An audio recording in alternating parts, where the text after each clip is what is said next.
Hi everyone, my name is Shashi Bellamkonda. I'm the host of the Talking Headless show.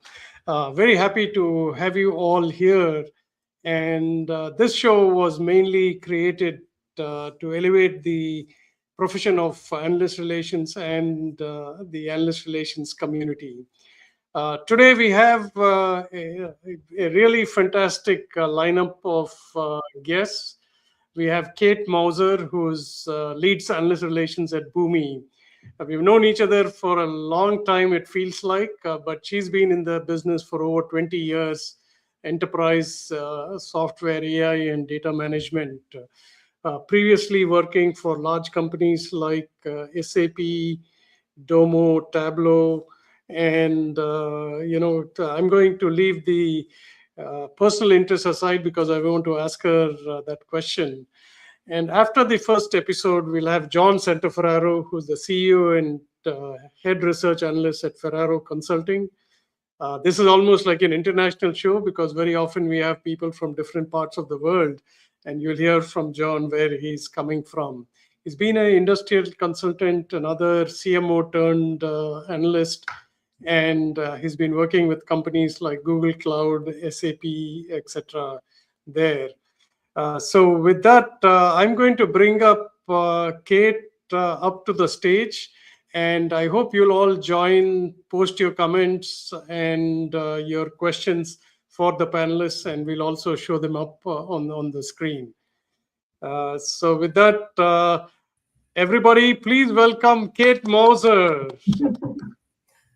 Hi, Shashi. Hi, everybody. Good to be here. Hey, Kate, so good to have you on the show after such a long time. I remember I wanted you to be on the inaugural show here. Yeah. So, right? I know, which was over a year ago. Congratulations on keeping this going for this long. It's fantastic.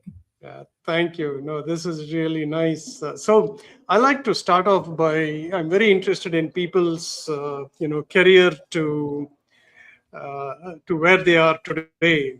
So tell us a little bit about your journey and how did you get into analyst relations? Yeah, thanks. It's funny to think back on my journey because, like you said, it's been over 20 years, and analyst relations, there are some areas of it that's like exactly the same, and areas that are just completely unrecognizable from where it was 20 years ago. But I wish I could say I had this, grand plan and intended to be an analyst relations person growing up, but that's not something that, you hear about. You don't hear about what analyst relations is when you're, in grade school or in college even. So I think like most others, I sort of fell into this and then found it such a fascinating place to be, challenging and exciting, and an area where you're forever learning. That I've chose to stay here and make this my career. Right out of college, I started at Storage Tech, like you mentioned, and it was my first intro into analyst relations. It was a communications function, and I was supporting that role. And it really spoke to my skill set at the time, and the relationship building piece of this role was really attractive and a good fit.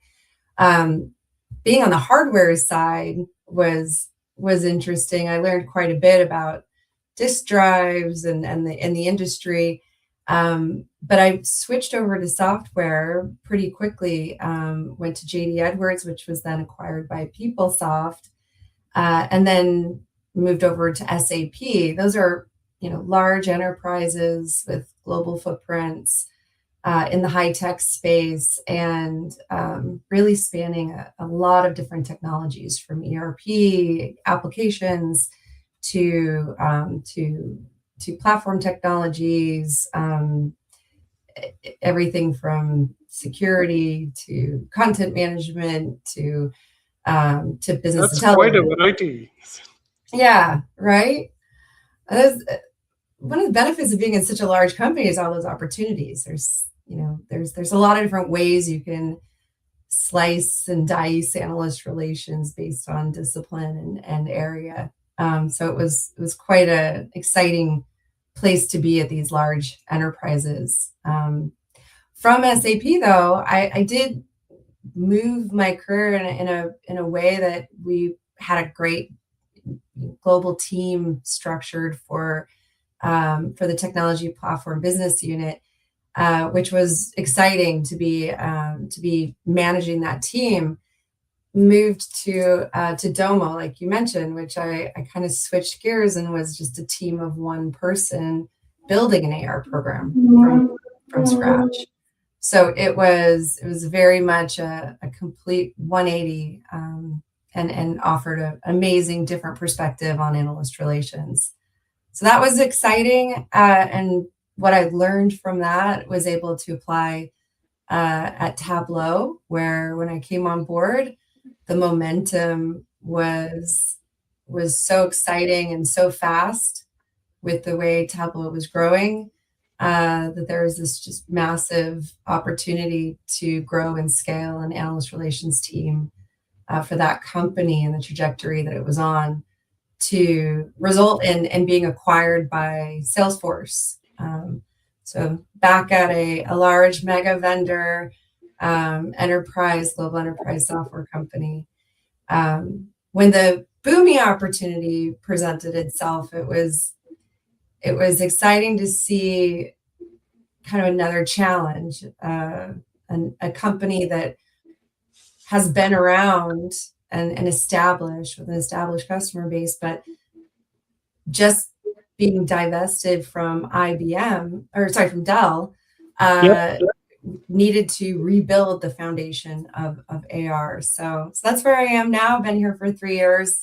And when I started, it's just myself again, a team of one. And it's been really exciting. I was going to ask you that about, like, you've been like through large teams, setting up your own organization, and then you come to Boomi, where you again start from the beginning. Like, what are some challenges that you can share with the community on, being the first person and then proving and then building up a team?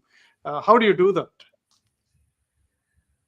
Well, when you're the first person or the only AR person, any mistake you make is your own, but you have full visibility into every aspect as well. So you can see the entire program, all the way across, from strategy to goal setting to creating and innovating. You can structure everything in a way that it's going to fit for that company's needs and goals. And very quickly, you're going to find yourself outgrowing what you're capable of delivering. If the company is growing, which you're hoping it is, right? You need to be able to scale with that, and trying to grow your reach, your influence, and grow the perspectives you're bringing back into the company. As a single person, you can only do so much, right? You can only reach so many people and talk to so many people, or only so many hours in the day. So it's natural to grow that team. And when I look at when we need to add resources, it's typically when that list of interest and influence, or the number of markets that your company is growing into, exceeds what kind of that is capable of carrying. Yeah. Uh-oh. I think I lost audio, Shashi, or you're on mute. Not sure. Yeah, I have some background noise, like there are some people working in the house, so that's why I put myself on mute. Thank you for... No problem. I understand. But I have watched you closely in Boomi, like John and myself have been to the Boomi events. We have seen how much of executive involvement is there with the analysts and everything. Plus the fact that you've been able to increase your team there. Like, what are some tips you can give the community on getting executive buy-in and showing value for analyst relations. And by the way, Gary, thank you so much for joining us and for the shout out.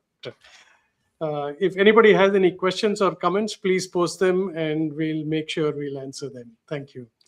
Go ahead, Kate. Yeah, so you're asking about growing your team and executive buy-in. Yeah, when I look at growing a team, I think that what's really important is to have diverse thinkers who just are naturally curious. AR gets chaotic really quickly, right? We're managing relationships, there's launches, there's inquiries. We're in a really volatile market, at least in my experience. I've been in high tech for my whole career, and there's never a dull moment. It just moves so fast, and you have to have that ability to keep reinventing and adapting. So for me, it's important to have a team where there's room to make mistakes, to grow, to try new approaches, look at problems from a different angle. And I think that resonates with our kind of partners internally, that executive buy-in. When you're showing the value of AR, up, out, down, around, everywhere across all functions, it's important to have that ability to make mistakes and put that value and surface those insights when you can, and see how that works with your executives. Executive buy-in, it's funny because I think back in the day, analyst relations was a hard function to measure. I think putting a metric behind a function that values a partnership or a relationship used to be a really hard thing to do. And we used to have a joke where our main KPI was just, let's try to not have any big surprises for our execs, right? Let's try to make sure there's nothing super negative that they're not aware of that just comes in at them sideways, right? And that is still really important. But I think there's been this turning point where we really can start to measure relationships. There's so many new tools available to do that. And while there's there's the evals and the magic quadrants that you can look at as a measurement, that's one perspective, right? So there's a totality and a bigger picture that our executives are looking for from the analyst community as far as insights and perspectives, so that they're aware of what's happening with market trends and opportunities. Yeah, this is a question that's top of mind for me, and for the audience, we haven't discussed this question, but you said something about as the number of products and markets grow, right? Yeah. What's your advice to other analyst relations professionals? Should they divide their teams based on product, or are there other ways of doing that, or is it just one single team? I mean, I'm just looking for some guidance or your opinion on that. Yeah, right. I mean, there's, like you said, there's so many different ways you can slice and dice. I remember being organized at one point by analyst firm, right? Okay. And then we worked across all topics at the company or all markets at the company. And that really gives you that full picture. And then I've been on teams where we've been organized by business unit, or we've been organized under marketing, and our priorities are more focused around building mind share and growing brand. Been reorganized under those business units where you're much closer to strategy and the functions that are looking at, do we build, buy, or partner? There's so many different ways. I don't think there's a right way or a wrong way to organize your team. You have to consider the skill sets you have on your team and consider the goals of the company and where trying to make the most impact, or where you can make the most impact. But that there's no one size fits all in analyst relations. And there's so many variables, and you've seen how this market has shifted so much from last year to this year, even. What was important last week might not be important next week, right? So it's a lot to ask of your team to stay agile and flexible, and adapt quickly as things shift. But I think that that's pretty necessary these days. No, that's great. So I think like these are at least two ways that you could organize teams if somebody was starting new. Great. You talked about being agile, and one of the things that I took away from the Boomi conference was also the Boomi companion, that is actually a skill that was outsourced, and probably anybody can use it. Uh, how are you and your team using AI, like, to to do things? I know there's a lot on every analyst relations team. So how are you using AI? Is a question. Right. Did we get 16 minutes in without mentioning AI yet? Was that the first time? That's great, right? Yeah, that is great. Is it? Right. Yeah, I think that, any keynote you go to right now at any tech company, or any industry event right now, AI comes up really early in those keynotes. It's so important to consider those applications and how they can help your function. And AR is no different than any other in this regard. It's really changing the market, and I think it's impacted AR just as much as any other space. What I'm seeing are some definite concrete use cases where it can help with administrative heavy lifting. As you mentioned, there's this ability to build skills in Claude, and you can find that setting those skills with custom guardrails and structure, really provides some consistency for AR teams, when drafting plans or templatizing or operationalizing recurring AR tasks. I do find it's a little bit more helpful for those recurring tasks. But we're at this place now where it's like, if you have an idea, let's try it. Let's put it in action and see. So you're only limited by, I think, your creativity here, because the technology is surpassing our ideas at the moment. We're kind of like, wait, now we're here. We can try that. And if we've collected the data, that, I don't know if you know this, Shashi, but most AR people kind of collect as much data as they can. When did we have the interaction? Who was it with? What was the sentiment? We take notes. We try to look at what insights we can gather from those notes that we want to surface. What recommendations will we have from that? There's this whole workflow that comes with briefings and interactions.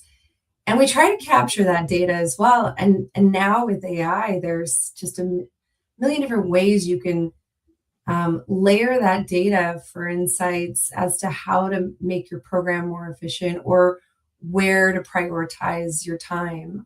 So it's not just a tool for that administrative heavy lifting, but it's a tool to help contribute to your decision making and strategy.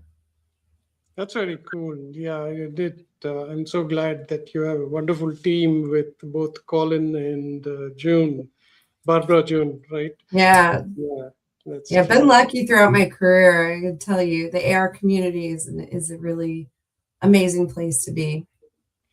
Yeah, one of the things that I heard from conversations with other AR professionals is also like AI has been immensely helpful in setting up meetings, or at least a schedule for different analysts. I know that's such a huge task for people, right? Scheduling tools.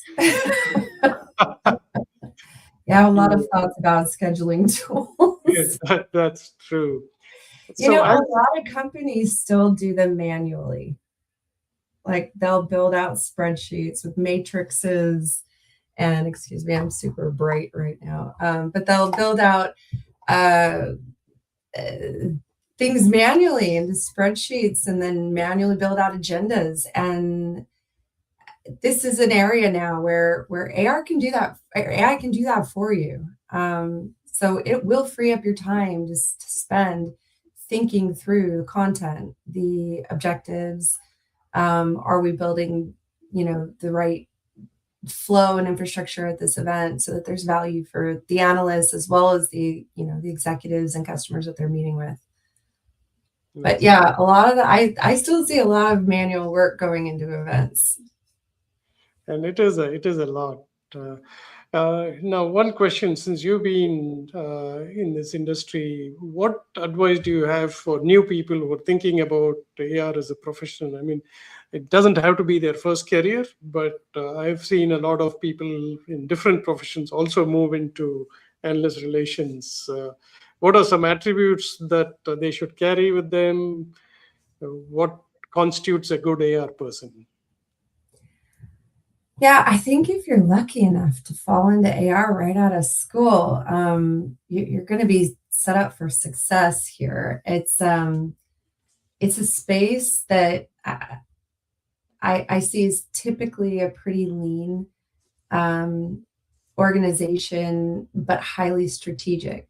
And it can be an amazing launching pad if you have a passion or interest in an adjacent space like marketing or even product management or communications, executive communications. I've seen AR folks move in all different directions based on their skill set and passion after getting exposed to these different functions. So my advice, I think, to new grads that have been exposed to AR or have the opportunity to experience analyst relations right out of school is to listen, build relationships, build that network. It really can launch you into almost any other function that you're passionate about. So stay curious, ask a lot of questions. I mentioned the AR community. It's a big community out there, and we love to talk shop. So get involved with an AR community if you can find one, and never stop learning. We're kind of in this constant phase of change, and it's an amazing place to just continue to learn. That's true. I think one of my previous guests had suggested agenda-less meetings between analysts and AR people, because, like I might have posted for this session, is like even if an analyst leaves a job or an AR person leaves a job, usually the relationship keeps continuing. Yeah, I've got relationships that go back from the very beginning of when I started in AR, back with Meta and AMR analysts. It's this world sometimes can feel really big, but it can also feel very small, and that community is important. It's also really exciting though to meet brand new analysts. They come with fresh perspectives.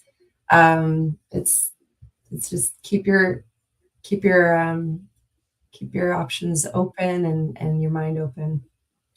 Very nice. Now, Kate, I have to ask you, like, AR isn't your entire life. So, what do you do off the clock? What's your passion? Oh, the other fun stuff. What's more fun than analyst relations, Shashi? No, I do love analyst relations, honestly. It's an area I've been in for my whole career, and I've stayed there for a lot of reasons that I've already talked about. But analyst relations, when I'm not traveling at an industry event, I do try to hit the beach. I'm lucky enough to live in San Diego, and we've got amazing marine park out here that has some incredible scuba diving, which is my passion outside of work. I try to go scuba diving 2-3 times a week. And it was actually an analyst who encouraged me to kind of keep going with my certifications, and became a scuba instructor 4 or 5 years ago. And from that have also expanded into doing some underwater photography, which has been a lot of fun trying to capture everything we see underwater and try to identify what they are and what kind of fish. So it's my passion outside. Yeah, hopefully we'll see your photos in National Geographic. Over the weekend, I went to the National Geographic Museum. And Did it's you see some underwater photography yes, there? Yeah. people who have that as a passion. So this was great chatting with you, but don't go away. We'll next guest will be John Santaferraro, and then we'll bring you back for some final thoughts. Sounds great. All right. Thank you so much, Kate. So with that was a wonderful conversation. I learned a lot. I hope you all did too, especially with the experience and kind of answers that Kate gave about her experience and how to get executive buy-in. Now I'm going to bring in another special guest to the stage. Ladies and gentlemen, meet John Santaferraro. Said, hey, Hey, John, how are you Shashi, doing? good to be here. Yeah, good to see you. And this is probably an international show, right? Where are you joining us from? I'm about 30 minutes west of Florence in Tuscany. Wow, that's a new country for us to have a guest from. So very cool, John. How are you doing today? It's another beautiful day in Tuscany. I wake up every morning and say the same thing. It doesn't get old. That's true. And Gary, a good friend of mine, Kate, he loves San Diego and he'll be there in September. So great. That's really good. So, John, you had a very interesting career. I mean, I know about it, but I'd like the community to get to know about you. Talk to us about how you became an analyst and your entire journey through technology and where you're today. So, it's probably similar to everybody else. I started as a youth pastor. So I was 10 years as a youth pastor and then co-founded a data warehouse software company with a couple other guys and have been in technology ever since. So most of my you career continued God's work there too. Yeah, absolutely. So I spent most of my career on the vendor side in product marketing as a chief marketing officer. And about 8 years ago, joined a small analyst firm called EMA, Enterprise Management Associates, was there for 3 years and then went independent. So I've been doing this now for about 8 years. But it's really interesting, Shashi, because I would say that 15 years ago, even as a product marketing guy, because of the internet, there was a shift when suddenly everybody's opinion about the industry mattered. And I was in product marketing, but I could be the press. I could cover news. I could be an analyst in determining trends, where things are going. And so that shift, I think, happened 15 years ago. So I was already a product marketing guy, self-professed journalist and analyst at that point. That's very cool. So what made you become an analyst? I had this experience of being able to predict where things were going and to be able to see them early and to identify trends, not just the trends, but the trends that were going to stick. And I had done it with analysts. And so at a certain point 8 years ago, I thought I could do this again. I remember sitting with Mark Beyer from Gartner. I don't know, I think it was 2011 or 2012. And we were having this great conversation about, how the data warehouse is no longer the single source. And I was working at Parexel, and it was, we needed to justify the existence of an analytic platform. It's now Redshift, by the way, at AWS. And we came up with this concept of the virtual data warehouse. And it emerged in our conversation, and of course, Mark ran with it. But I already saw that happening at that point before it became a thing. And this happened a couple of times over, and I finally realized I think it would be really fun to get just to go in deeper into the analyst world. And so that was 8 years ago when I joined EMA. Very, very nice. I think there are a lot of companies that could use more analyst relations, and there are a lot of companies that could interact with analyst relations a little bit more. So this question is more for companies that haven't yet started engaging with analysts or probably don't have an analyst relations function. So, what is the value that analysts bring? Educate the community that's not yet engaging with analysts. Yeah, I mean, there's so much. At the top of the list is influence with potential buyers.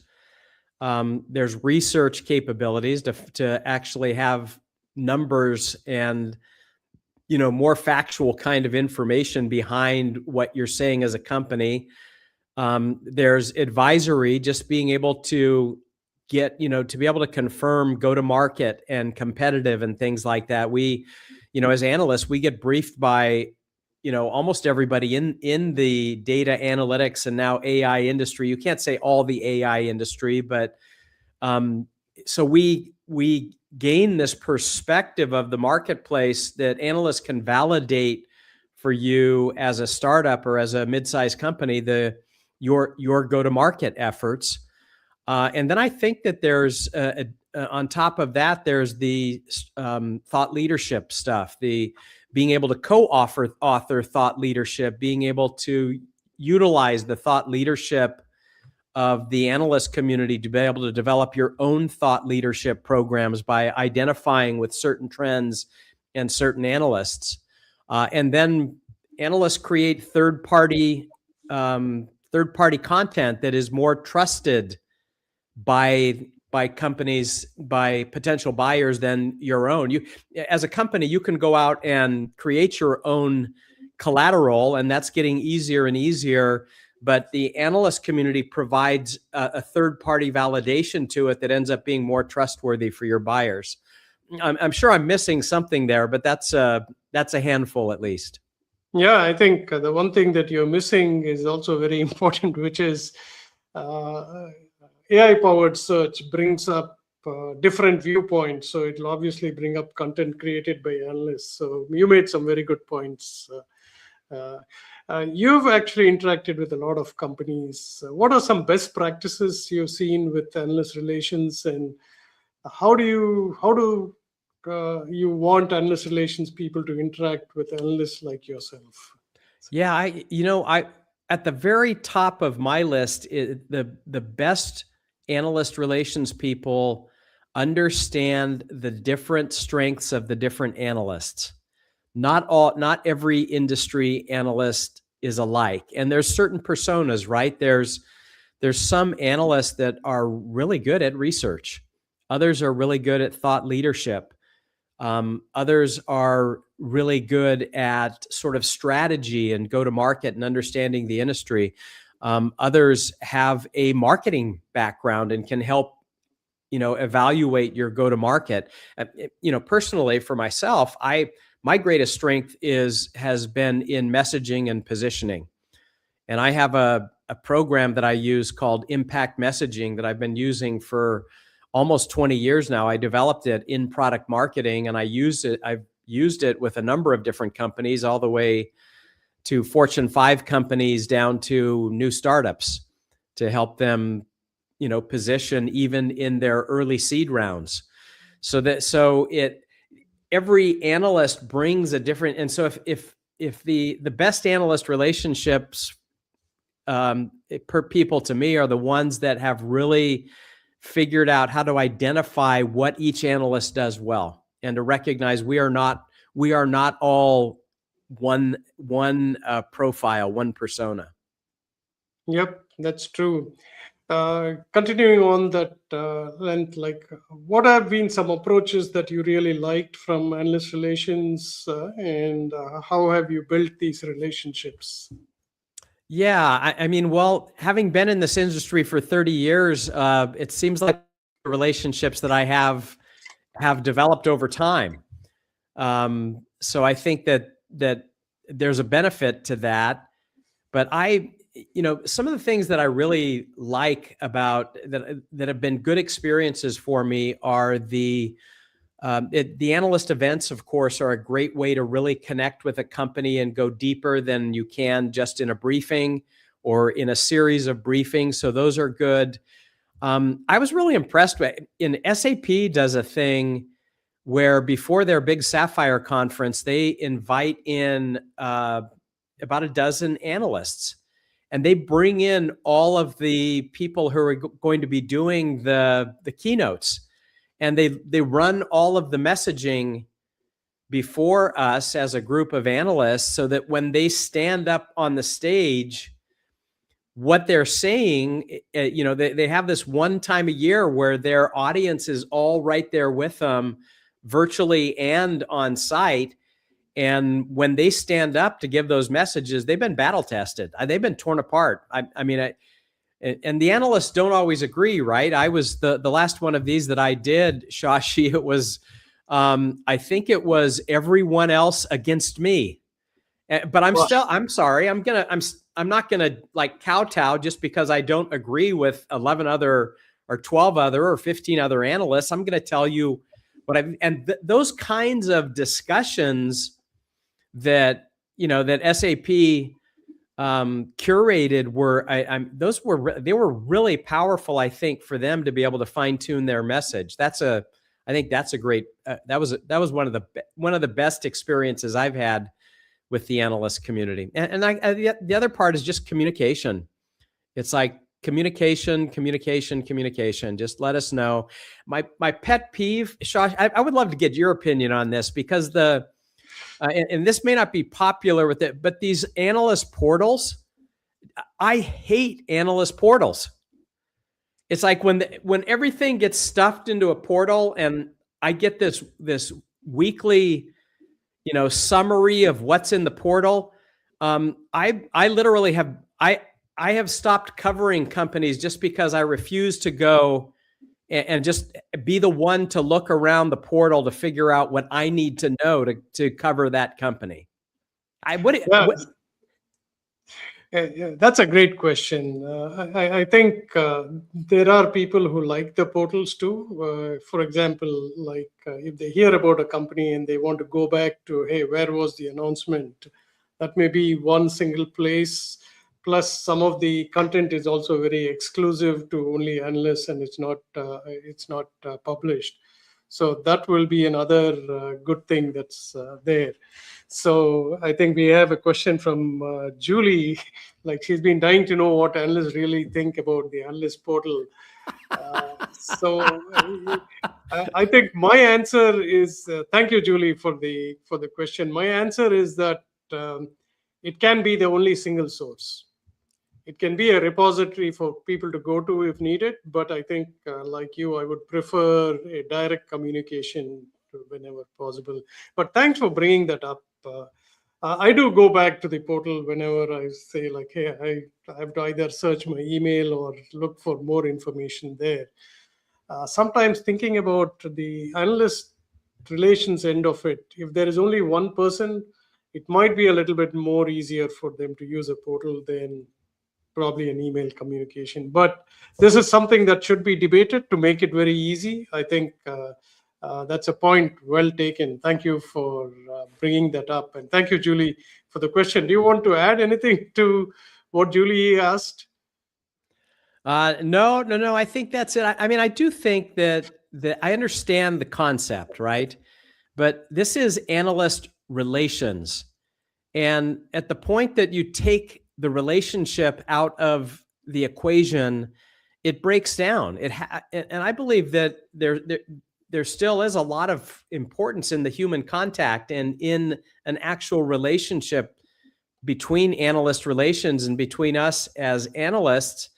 And otherwise, you can just change the name and call it analyst communications, right? Or analyst. It's not relations anymore. It's a portal. That's true. It's an important point. Like both, I met you the first, we were attending a conference together. There's a lot of camaraderie between both analyst relations and between analysts, even if you work for different companies. I think that's good. So the relations part of it is important, and you can just depend on the portals for that. That's good. Now, other than that, what other industry trends have you seen in the past decade or so that have changed and maybe made things easier or otherwise? So what trends have you seen? From an analyst perspective, one of the things that has been really helpful for me is not AI in general, of course, and I can tell you 10 ways that I use AI, but I have really loved using the Notebook LM feature, and I'm sure that ChatGPT has something similar to that. But I keep a notebook for each company that I cover. So all of my news goes into a Notebook LM, and it basically then allows me to ask questions when I want to go back. Instead of going to the portal, I take what I've put into Notebook LM, and I can just ask questions. What were the last 5 announcements? Boom, boom, boom. I mean, they come right out because it's AI concentrated specifically on what we put in the notebook. So I've found that extremely helpful. Just especially as an independent industry analyst, I don't have the big Gartner, Forrester, IDC databases.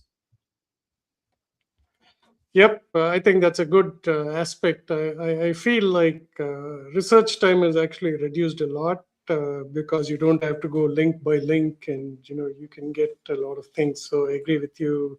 How do people contact you, John? And what are some channels that you think work best? Yeah, the best way to contact me is on LinkedIn. Just connect with me on LinkedIn. I'm open for conversations there. You can also, go to ferraroconsulting.com and communicate with me through the info@ferraroconsulting.com or john@ferraroconsulting.com. I'm pretty easy to track down. Yeah, that's cool. John, you said you started your career as a youth pastor. You're probably continuing a little bit of that work. Tell us what you do outside of work. Well, it's a good question. My wife and I came here to Italy not just for la dolce vita, right? The sweet life. We came here to help Italian couples experience really beautiful marriages. And so we host retreats once a month. So we both work full time. They call them in Italy, they call them smart workers, right? Remote workers. But we have a passion for helping people have beautiful marriages. So we give back. That's why we're here in Italy. So yeah, that has continued. I didn't leave being a youth pastor and never touch that part of my life again. That's true. No, that's very cool. And for the audience, if you have any questions for both of them, the next segment, we are going to bring Kate back again and have a conversation. So if you have any questions, please put them into the comments box, and we'll be more than happy to play that there. So Kate and John, you both don't need any introduction, but I'm going to call this segment when a scuba diver and a youth pastor walk into an episode. So, I think we both enjoy pasta and wine. So yes, we do have other things in common. It's good to see you, Kate. Great to see you, John. Yeah, that's true. So I think Kate wanted you to weigh in on the portal discussion that we had. What is your opinion? I could probably take John's words and use the exact same phrases. I can see your point though, Shashi. For a small team, it could be a great way to organize content and to reach a broader audience of analysts. But to John's point, you're not customizing content at that point. You're not taking into account the analysts as their unique persona. You're putting them in as one profile again, which John said that's not how it works, right? So I do find also with portals, there's a bit of a maintenance aspect to it if you want to keep that content fresh. But it has to the portals that are out there and the people that use them and that are pro portals, it has been a long time since I've looked at the current portal offerings. So I will say my exposure and experience working with portals is somewhat dated. No, I think that's an important point. I think the point that I'm getting from both of you is you have to customize your interactions with analysts. Yes, use portals for a repository if you need to, and especially if you don't have enough manpower. I think that's a point well taken. Yeah, that's true. And talking about advice, like John, if somebody were to look for, I mean, if someone wants to become an analyst, let's say 4 years ago I wanted to become an analyst, like what advice would you have given me? I'm going to ask you the same question too, Kate. Yeah, I would say start acting like an analyst, because there's a lot of things that analysts do that no matter what else you're doing, you can begin doing. And I remember when Kevin Petrie first approached me and wanted to know, well, what do I need to do to be an analyst? And He's with Bark, right? He's with Bark. And at the time he was product marketing. I don't even remember the company, but I remember just when he talked about some of the things that he was doing in product marketing, we quickly identified a bunch of those things that he had to do, the competitive research that he was sponsoring with analyst firms, that he had been involved in creating, the thought leadership creation, messaging and positioning, literally the things that he had been doing. I think that's why you also see this movement back and forth sometimes between somebody that is in product marketing that becomes an analyst and goes back to product marketing. And yeah, so I think there's, just start acting like an analyst. That's true. Kate, what's your advice to somebody who wants to be an analyst? I think it's pretty similar to somebody who wants to be in any research focused role, really, which is to stay curious, listen, ask questions, never stop learning. Most analysts that I work with, I'm not going to speak for them, but I don't think it's about the paycheck, right? They're naturally interested in learning about this market and analyzing it. So I think that if you're staying curious and asking questions and listening, it's natural that you're going to start forming opinions that are based on indicators in the market that you can back up, and people are going to be interested in that perspective. That's true. That's great advice. Never stop learning. I have to keep remembering that every day, Kate. So Gary has a question. Do you feel the same way about quarterly newsletters from vendors? What do you all think? Thank you for your question, Gary. Kate, you want to go first on this one? All right, I'll jump in. I like the quarterly updates. I feel like that's a good way of summarizing and putting together what has happened from a vendor, and it helps me get a sense for how the company is thinking about their strategy as well.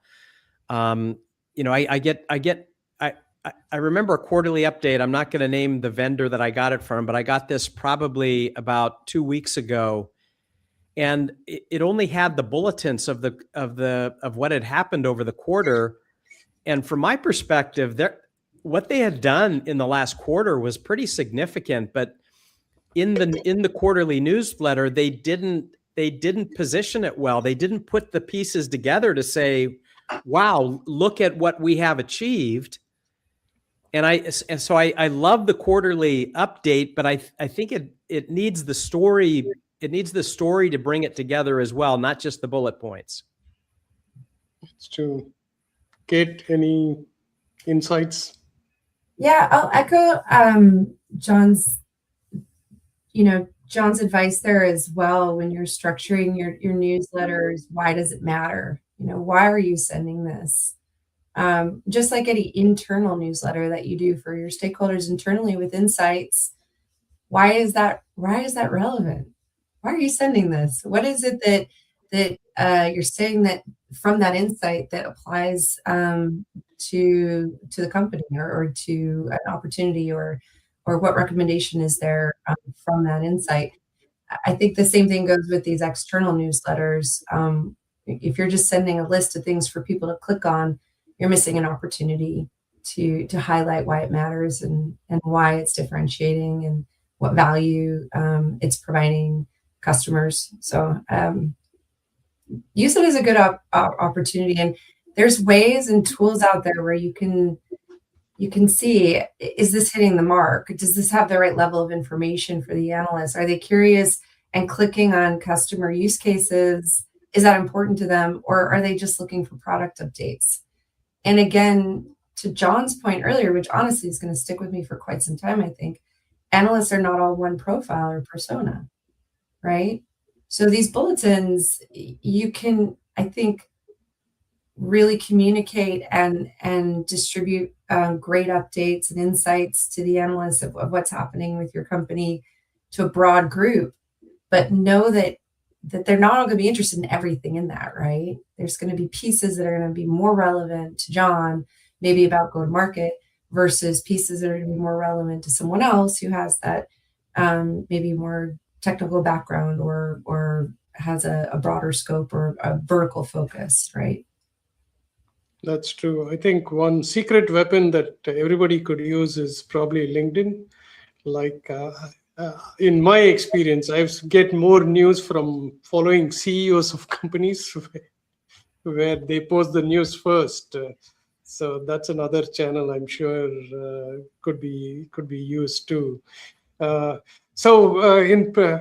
almost at the end. This was a very insightful discussion, and thank you for your questions, Julie and Gary. If anybody else has any questions in the next few minutes, I'm sure our guests will be happy to answer the questions.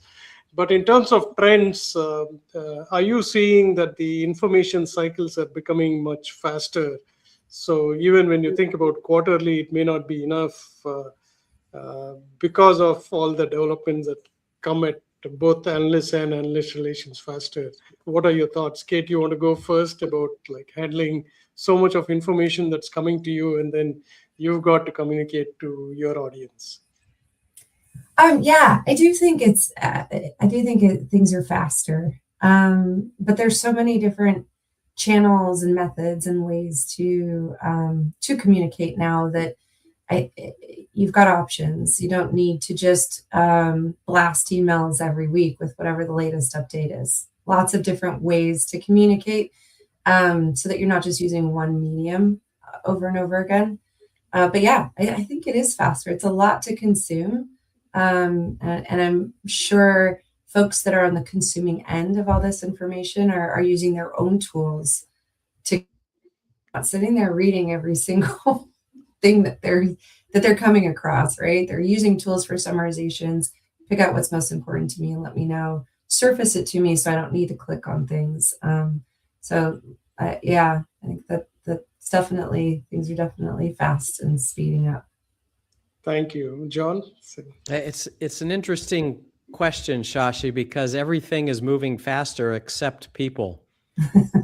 We still, and I take it, my brain's a little bit older than both of you guys, but you can be sure of that. we can only process information, even if it's summarized, again, it goes back to analyst relations, right? And for us, it would be vendor relations. The relationship is super important. So even when in that massive amount of information flow and information increase, I don't want to get to a point where vendors are producing everything using AI. And so my only way to respond to them is to now use a bunch of AI, but then AI creates the response to them then there's no value left in that interchange. So it requires us as analysts and as analyst relations people we're the ones who have to cut through the noise and the speed of information and the speed at which the technology is moving to get to the stuff that really matters. That's why we will still be here in 100 years when AI is doing so much more than it is doing today. That's true. Yeah, this is great insights. At one of the conferences that I was at, and with Kate, we were talking about the importance of having analysts and analyst relations face to face, and meeting. So at this conference, the benchmark that I used is when you exchange family photos, or at least show them to each other, you have really achieved a pinnacle of a relationship, right? And that moves. I want to thank you both. Such a lot of useful information from your own perspectives, your experience. This is going to be very useful. I want to thank the audience for your questions. And please feel free to recommend names of people that we should have on this. I'm so happy that we got Kate and John on this. Any last thoughts, anyone?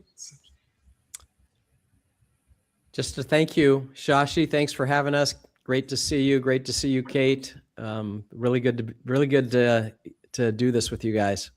Yeah, thanks for coming out in July and everything. This has been a lot of fun.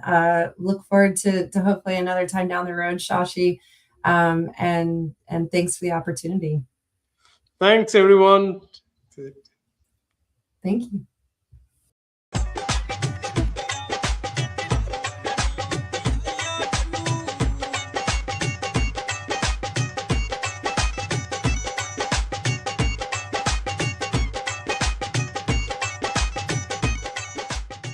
This has been a Players Productions Network digital broadcast.